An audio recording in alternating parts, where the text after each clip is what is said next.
अगर आप भी किसी मोबाइल वॉलेट के माध्यम से डिजिटल गोल्ड में निवेश करते हैं तो आपके लिए ये जानना बेहद जरूरी है कि इस बाजार में बहुत ही जल्द बहुत कुछ बदलने वाला है। तमाम खूबियों के बाद भी आमतौर पर वित्तीय सलाहकार डिजिटल गोल्ड में निवेश से दूरी बनाने की सलाह देते हैं। क्या है इसके पीछे की वजह और क्या है डिजिटल गोल्ड में निवेश के फायदे, सब कुछ जानिए मनी 9 की इस खास वीडियो में।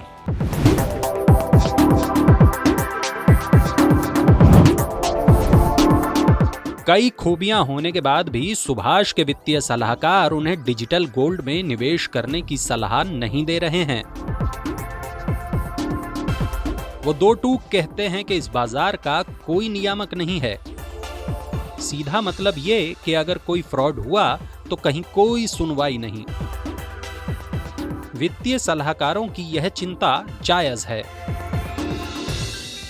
यही वजह है कि अब सरकार भी डिजिटल गोल्ड को नियामक के दायरे में लाने पर गंभीरता से विचार कर रही है। क्रिप्टो करेंसी की तरह डिजिटल गोल्ड को लेकर भी निवेशकों से तमाम तरह के वायदे किए जा रहे हैं। सरकार की इन पर नजर है और अब जल्द ही इस पर कोई फैसला लिया जा सकता है।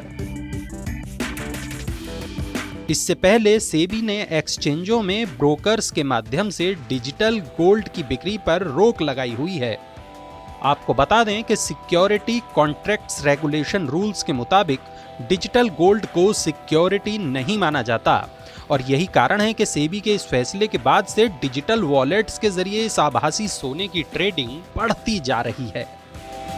अगर नियामक की निगरानी हो तो डिजिटल गोल्ड के कई फायदे हैं। मसलन पेटीएम और फोन पे जैसे ऐप के जरिए भी डिजिटल गोल्ड खरीदा जा सकता है। निवेश मात्र ₹1 से भी शुरू कर सकते हैं। डिजिटल गोल्ड की शुद्धता को लेकर भी मोटे तौर पर कोई चिंता नहीं।